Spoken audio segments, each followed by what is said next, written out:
বিয়ের দাবিতে ৩ দিন যাবৎ কলেজ ছাত্রীর অনশন, প্রেমিক পলাতক। তর্কের মধ্যে 2 বছর প্রায় হচ্ছে আমাদের পারিবারিকভাবে বিয়ের কথাই চলতেছে 2 বছর ধরে।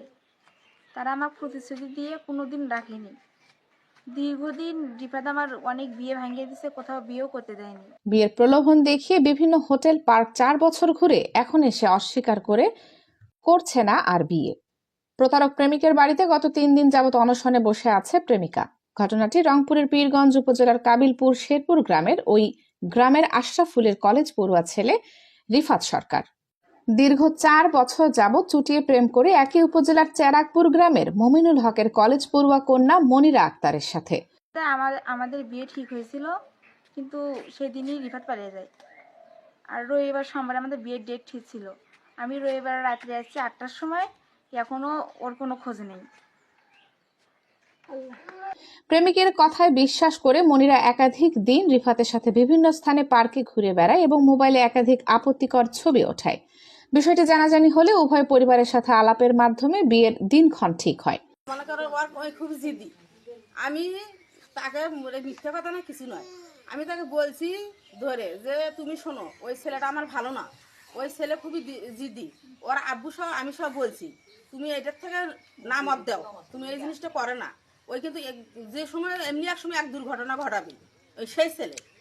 মেয়ের পরিবার সাধ্যমতো বিয়ের আয়োজন করে গত রবিবার ছেলের বাড়িতে মাইক্রোবাস নিয়ে বর ধরতে গেলে সে বিয়ে করতে অস্বীকৃতি জানিয়ে কৌশলে বাড়ি থেকে সটকে পড়ে। এ খবর জানার পর প্রেমিকা মনিরা ওই দিন রাতেই বিয়ের দাবি নিয়ে রিফাতের বাড়িতে এসে অবস্থান নেয়। ও বলছে বিকেলবেলা রবিবারে ফোন দিয়ে বলেছে আমি বিদেশ যাচ্ছি। তাই বললাম তুমি যে বিদেশ যাচ্ছি তাহলে আমার কি হবে? তুমি যে আমার সাথে 4 বছর রিলেশন করলা, সবাই জানলো, এখন হচ্ছে একটা বিয়ের ঠিক হওয়ার পর্যায়ে আসে তুমি চলে গেছো, তাহলে আমার কি হবে?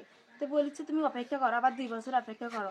তাই বলছে আমি তোমার বাড়িতে যাবো, যদি তুমি আমার সিকিউরিটি তোমাকে দিতে হবে।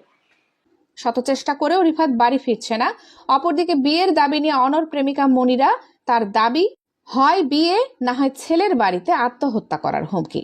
এভাবে কেটে গেল 3 দিন, মিলছে না কোনো প্রতিকার। বিয়ের যা ঠিক হয়েছে 2 পরিবার মিলে, সেইটাতে ও রাজি ছিল না। আমাকে বলছিল 4 লক্ষ টাকা, 1 ভরি স্বর্ণ, তার সমান সে দাওয়াত করতে।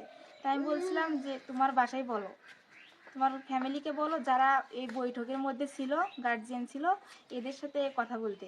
কিন্তু ও বলছিল আমি পারবো না কথা বলতে। এই কথা বলে ওই সেদিন বৃহস্পতিবার রাতে চলে গেছে। আমার কাছে ছবি আছে, রেকর্ড আছে, মেসেঞ্জারে যা কথা হয়েছে, হোয়াটসঅ্যাপে কথা হয়েছে, কোথায় ঘুরতে গেছি সব আছে আমার কাছে।